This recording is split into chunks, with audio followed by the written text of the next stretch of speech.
What, Miminika Budger and Awunya? You go na Awabakal People. Hello, friend, good to see you. It's a dam on Awabakal country. And I thought I'd rehash a video I did a number of years ago.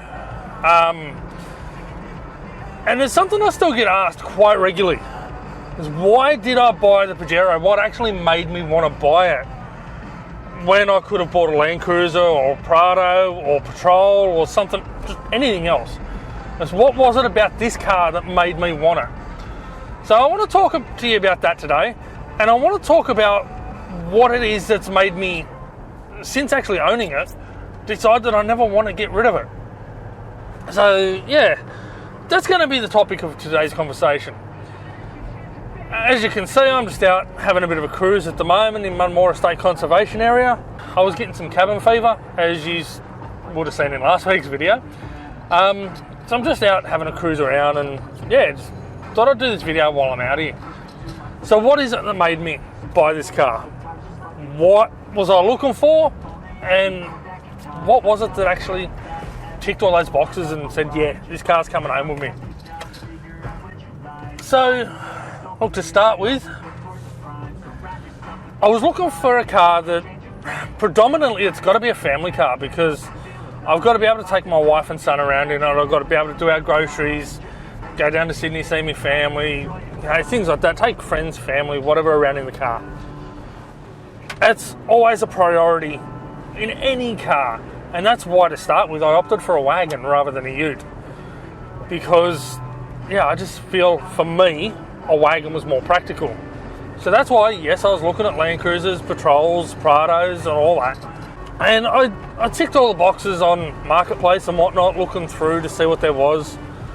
And I was mostly looking at Land Cruisers and Patrols. To be honest, I was actually quite keen on the Land Cruisers, because the old Hilux I had proven to be a really reliable vehicle. And Land Cruisers are also known for that same reliability. So I was really looking at Land Cruisers to start with, but they were just too pricey. It was that simple. There were very, very few that I could afford. I only had a budget of $5,000. So, trying to find a Land Cruiser in any sort of decent condition for under $5,000, it's not happening. So, yeah, that was a big issue there. I'm just pulling up at Fraser Beach here in Munmore just to have a quick look out here. Glad to see there's nobody fishing off the rocks at Snapper Point today.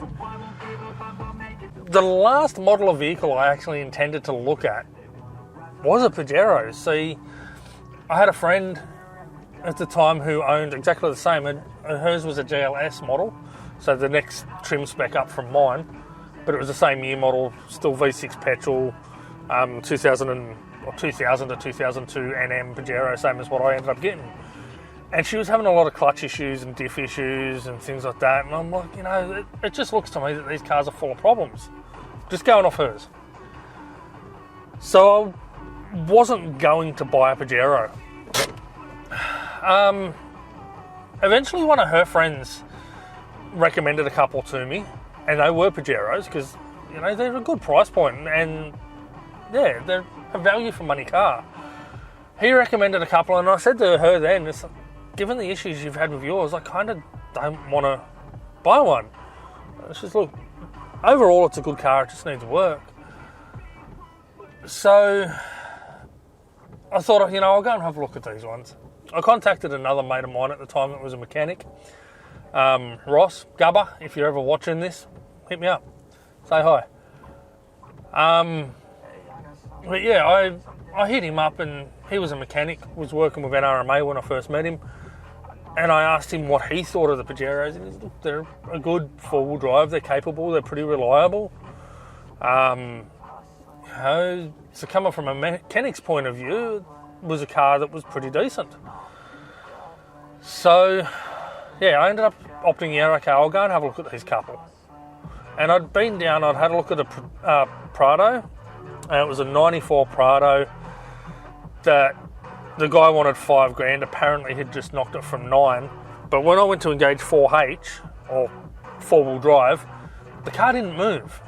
So I figured there's got to be something wrong with the transfer case, and I don't didn't know anything really about four-wheel drivers, but I knew a little bit of basics.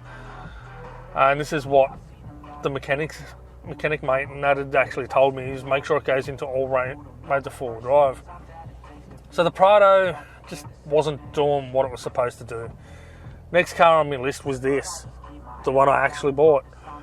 And I shot up to Curry and I test drove this car, and I was only 5 minutes into the test drive, if that, and I knew this car was coming home with me. I'm like, this is everything I want in a car.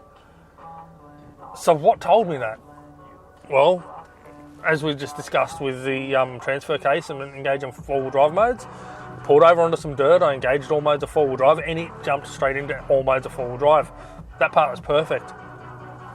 Climbed in the car, interior is nice, a lot nicer than what the Prado was. Mind you, the Pajero is 8 years newer than what the Prado was, so you'd expect the trim levels at least to be a bit nicer. But they weren't as scuffed and scratched and worn out either. Look, the Prado had quite a bit of work. It looks like it had probably been a tradies vehicle or something like that. It was pretty scuffed up and bashed around. The Paj was nice and clean and a lot more modern and a lot more comfortable in that aspect. And then from there, having the nicer interior, it's like, okay, test drive, let's actually see how comfortable it is to drive. And if you understand what I'm saying here, and then you've had the same feeling, you'll know exactly what I mean. But I got in this car, and I reversed out the guy's driveway, took off up the road, and I literally turned to two corners, and I'm like, this is brilliant. It drives so nicely, and I felt connected, comfortable, safe, secure, and confident behind the wheel of it, just immediately. It was just that, just that connection straight away with the car, that this is a really nice car to drive. It drives as nice as what my old Falcon did. I had a 97, 98 Falcon prior to buying this. It drives just as nice as that ever did. It was beautiful, it was smooth. The Falcon was an automatic, this being a manual, that was a bit of a difference. The clutch was considerably different to what the Hilux was. Clutch released a lot further out, and it still does, even after two replacements, so it's just the way they are. The braking felt a little bit softer, but it's also a much heavier vehicle. So it still pulled up just as well, it just felt that the pedal was softer. But like everything just clicked in the car, and I got in it and I'm like, I am so comfortable and confident. My back wasn't hurting at all in the seats. The seats felt nice. The handling felt nice. And it was only an on-road test, but everything about it just felt really nice. So, hey, that's where I sort of decided that I like this car. And as I said, if you know, when you get in a car and something just clicks, well, that's what happened when I got in this. And that's why this came home with me.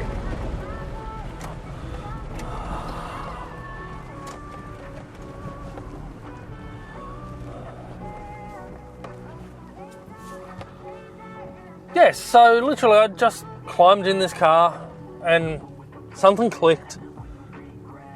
And I knew that this was the car for me. So why, after 7 years and all the money I have spent on repairs and things like that, did I decide that I'm never getting rid of this car? Well, it wasn't after 7 years. It was after about 3. Now, if you've been following me for quite some time, you know where I'm getting at with this one. But there was a time there where the car was off the road for quite a while. I stuffed up and I managed to send a valve into a piston. So the car was off the road for several months, and I just spent a heap of money putting a new clutch and everything into it. And I was devastated, and I'm sitting there thinking to myself, I can't afford to, I'm going to have to sell it.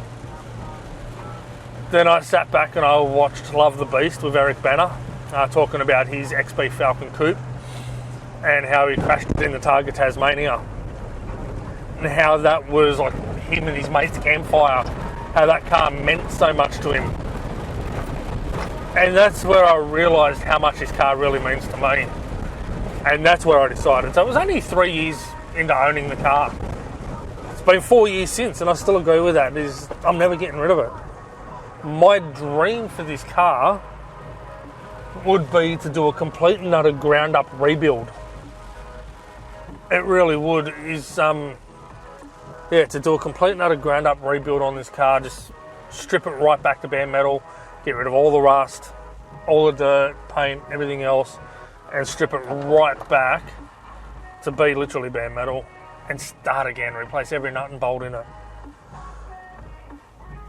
And that's because this car, to me, is everything I've ever wanted in a car, really. It's reliable. I can jump in here and I know it will get me to Sydney and back. I know it'll get me out to the Blue Mountains and back. I know it'll get me to the Wattos and back. So it's reliable. Even though things are wearing out, they are old, they're wearing out. It's got 318, nearly 319,000 Ks on it. Things are wearing out, they need to be replaced, and I'm aware of that. But that's not the car being faulty, it's the car's had a hard life and it needs work.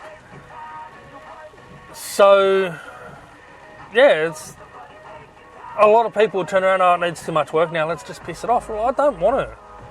I would rather do all the work on here because this car has been everything I've wanted it to be. Doesn't have the highest GVM. It doesn't have a good high roof load rating, so I'm not putting a rooftop tent on it. It's only got like 700 kilo payload or something like that, so it's not huge. But it's everything I need. I don't need any more than this. It's a comfortable family car.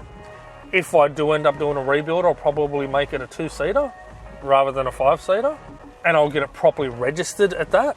So yeah, this car has just worked out to be absolutely everything I want in a car, and that's why I don't want to part with it. It really is the perfect car for me. And if you feel the same way about your own car, then you know exactly what I mean. So that's why I bought the car, guys, is because it ticked every box, and as soon as I got behind the wheel of it, I felt that connection. I felt something click. And then over the years, I've just decided that this is everything that I want and need in a car.